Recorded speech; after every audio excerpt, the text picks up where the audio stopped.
Let's check yourself, Peckerwood. The fuck, I'm about to boot your ass. Bare Perbahaners in Patch Yes, yang artinya halo apa kabar.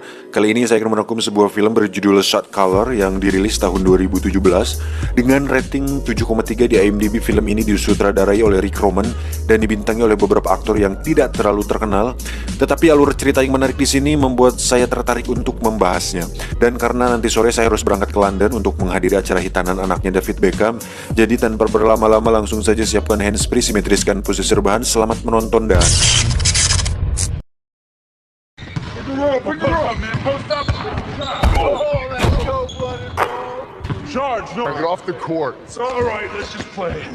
film ini akan bercerita tentang seorang pria bernama Jacob. Dia adalah seorang pekerja kantor biasa yang memiliki hidup normal, sekaligus seorang ayah yang memiliki istri dan sebuah anak yang masih kecil.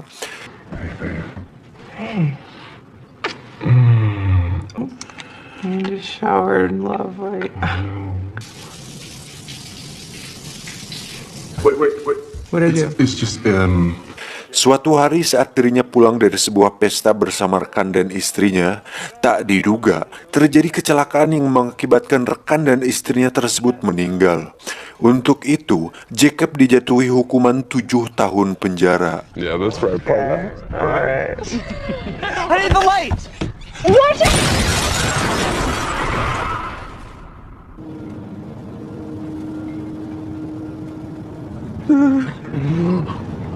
Dan disinilah semuanya berawal.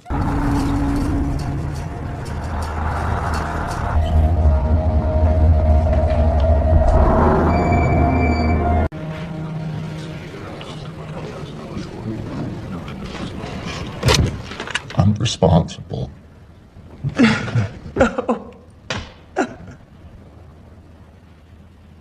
Jacob yang baru pertama kali masuk penjara harus bisa menyesuaikan diri untuk bisa bertahan hidup di penjara tersebut. Gonna roll with us or not?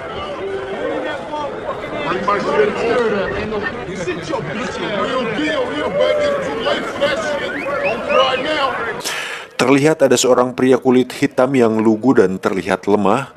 Dan malam pertamanya di penjara, Jacob harus menyaksikan si pria kulit hitam tersebut mendapatkan pelecehan seksual oleh para tahanan lain.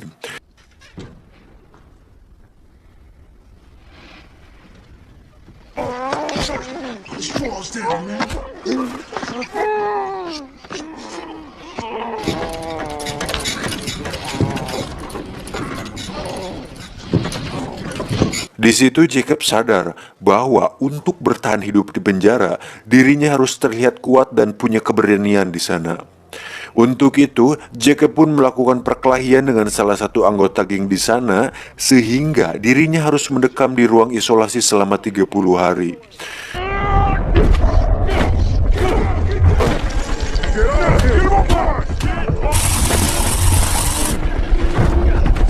Stay down. Fish has heart. Step in. Leave your dirties by the door.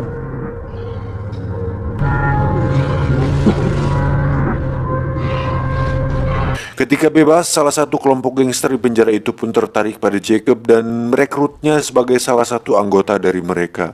You stick to your own race. The only thing we got in here is our respect. The safety of these numbers comes with a price. There are no free rides here. Everyone puts in work. Di sisi lain, istri Jacob pun mengeluhkan bahwa tabungannya sudah mulai menipis dan bingung mencari uang kemana lagi. Dia pun meminta izin kepada Jacob untuk menjadi seorang LC di sebuah tempat karaoke. Semua hal yang ada di penjara itu tidak gratis, termasuk saat dirinya bergabung dengan gangster tersebut. Jacob pun diminta untuk menyelundupkan sebuah heroin yang dibungkus dengan balon karet untuk kemudian dimasukkan ke lubang bool atau anus agar tidak diketahui oleh para sipir. Dan Jacob pun melakukannya.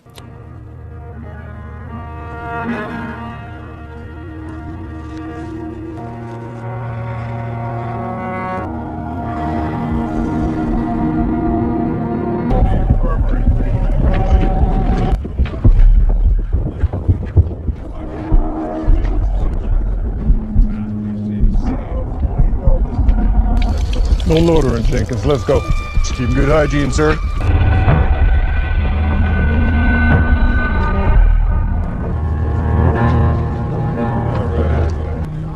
Keep putting in that work, money man.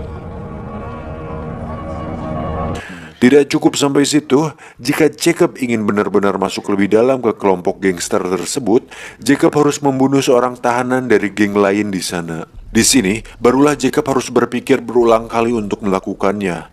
Dan jika Jacob mundur saat ini, otomatis rasa aman yang didapatkannya saat ini akan lenyap seketika. Untuk itu, Jacob pun memberanikan diri untuk melakukannya. Dan itu adalah pembunuhan pertama yang dilakukan Jacob selama hidupnya.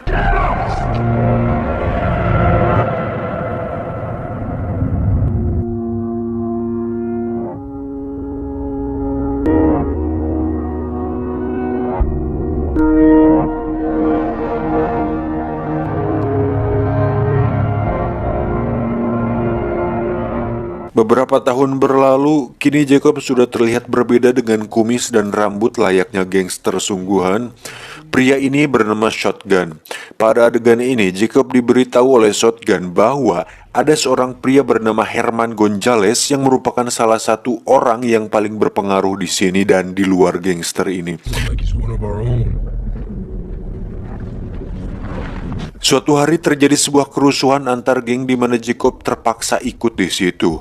Dalam situasi tersebut, terlintas dalam pikiran Jacob untuk memanfaatkan situasi tersebut agar mendapatkan respect dari Herman.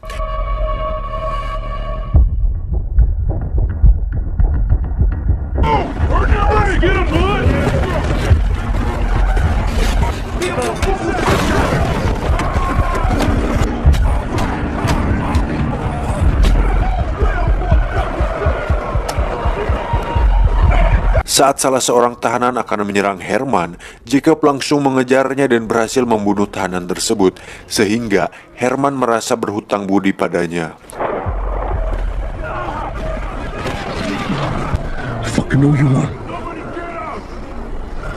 Namun karena tindakannya tersebut, Jacob harus mendapatkan penambahan hukuman selama 6 tahun penjara. Hal tersebut membuat istrinya sedih. Jacob pun meminta sang istri untuk melupakannya. It's over. Forget I exist. Jacob pun dipindahkan ke penjara lain di mana penjara tersebut khusus mengurung para tahanan dengan tindak kriminalitas berat. Saat sampai di selnya, Jacob langsung bertanya siapa orang paling berpengaruh di sini. Si teman sekamarnya pun mengatakan bahwa Redwood lah orang yang cukup berpengaruh di sini. Who's got the keys here? Redwood from the brand?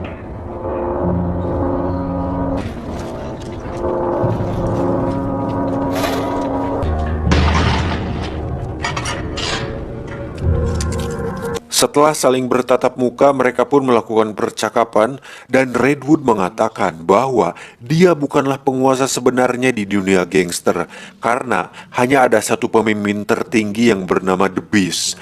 The Beast sendiri dikurung terpisah dengan yang lain karena tempat tersebut khusus untuk tahanan berbahaya. Untuk itu Jacob pun melakukan perkelahian dengan salah satu tahanan berbahaya di sana.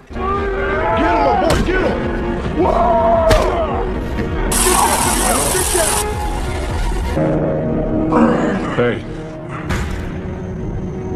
Benar saja, kejadian tersebut sampai di telinga The Beast. Jacob pun dibawa oleh salah satu sipir yang merupakan anak buah The Beast untuk bertemu langsung dengannya.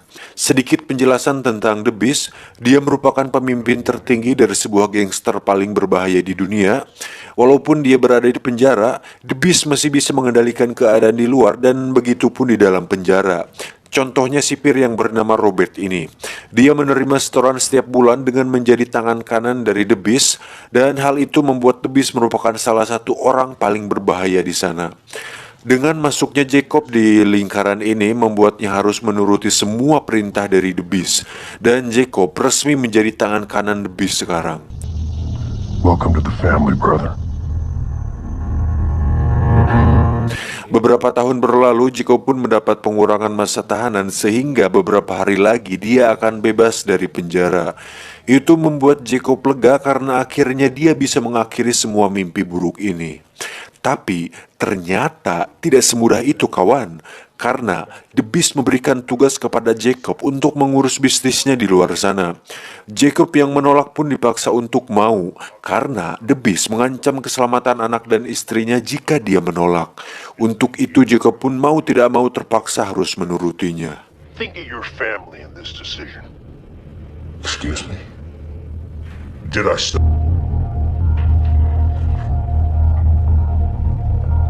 Setelah keluar dari penjara, Jacob pun langsung disambut oleh Shotgun yang sudah keluar 2 tahun yang lalu.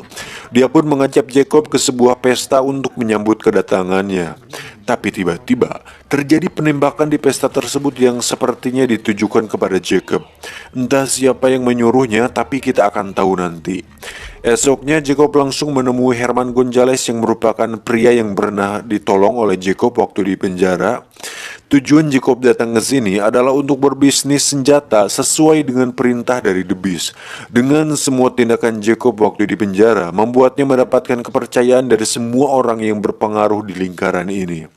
Di sisi lain, Jacob pun diam-diam menemui istrinya tanpa ada orang yang tahu. Karena jika ada salah satu anggota gangster tahu, maka keluarganya tidak akan aman. Jacob pun memberikan uang kepada istrinya namun dia menolaknya. Oke, sampai sini saya akan jelaskan situasinya. Jadi setelah semua yang telah dilakukan Jacob, sebenarnya itu merupakan sebuah keinginan untuk bertahan hidup, di mana jika dia tidak menjadi apa-apa di penjara, mungkin saja sekarang dia sudah mati. Namun masalahnya sekarang adalah Jacob harus terlanjur terjebak di lingkaran tersebut tanpa bisa kembali ke kehidupan aslinya. Esoknya, sang istri membawa anaknya Jacob untuk menemuinya.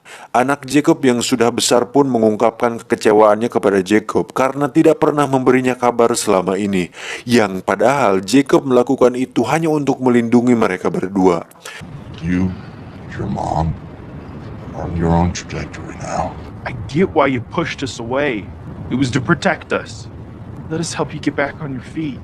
Please. Then stay away.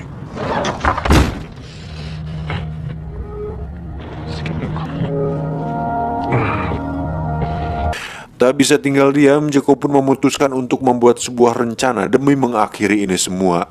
Dimulai dengan membunuh Shotgun yang ternyata adalah orang di balik penembakan di pesta waktu itu, karena ternyata Shotgun iri dengan Jacob yang bisa mendapatkan kepercayaan dari The Beast. Fucker, I'm just gonna try to kill you, motherfucker. Now you both did. Selanjutnya, Jacob hanya tinggal mengurusi bisnis The Beast. Di tengah perjalanan, Jacob pun diam-diam memberikan lokasi transaksi senjata tersebut ke pihak kepolisian. Jadi ketika sampai, polisi langsung menggerebek lokasi tersebut dan terjadilah tembak-tembakan yang mengakibatkan Herman dan semua anggota gangster mati. Jacob yang sudah mengetahui itu hanya tiarap dan menjadi satu-satunya orang yang selamat dalam insiden itu. Dan disinilah dia sekarang. Polisi menawari kebebasan kepada Jacob dengan satu syarat, Jacob harus memberitahu semua bisnis dan bukti kejahatan The Beast. Namun, Jacob menolak karena dia tahu bahwa jika dia melakukannya, maka keluarganya akan dalam bahaya. Dan Jacob lebih memilih kembali ke penjara. Dan kalian tahu ke penjara mana dia dikirimkan? Ya, ke penjara di mana Beast berada. Tapi bukan itu kejutannya, karena ternyata Jacob sudah memikirkan semua ini, di mana dia menyelundupkan sebuah silet yang sengaja disembunyikan di dalam lubang boolnya. Saatnya tiba, Jacob pun harus menemui The Beast di tempat yang sama. The Beast yang sudah tahu bahwa Jacob berkhianat, mengatakan bahwa keluarga Jacob akan mati di luar sana. Oh, we'll see about that. When your old lady and kid are lying in blood. Saat akan dibawa kembali ke sel, Jacob langsung mengeluarkan siletnya dan memaksa Robert untuk masuk ke dalam kurungan. Jacob pun mengambil kunci kurungan tersebut dan membuka kurungan The Beast. Dari situ terjadi pertarungan di antara mereka berdua yang dimenangkan oleh Jacob. The Beast pun tewas dengan leher digorok menggunakan silet yang dibawa oleh Jacob. Setelah The Beast tidak ada, Jacob pun menjadi satu-satunya orang yang berkuasa sekarang. Robert diminta untuk tutup mulut tentang masalah ini dengan imbalan bayaran 3 kali lipat yang pernah diberikan oleh The Beast. Robert pun menurutinya. You're running the show. Setelah semua yang terjadi, akhirnya Jacob pun bisa tenang karena anak dan istrinya bisa tenang dan aman di luar sana. Dan Jacob sendiri harus menerima fakta bahwa dirinya akan mendekam di penjara selamanya.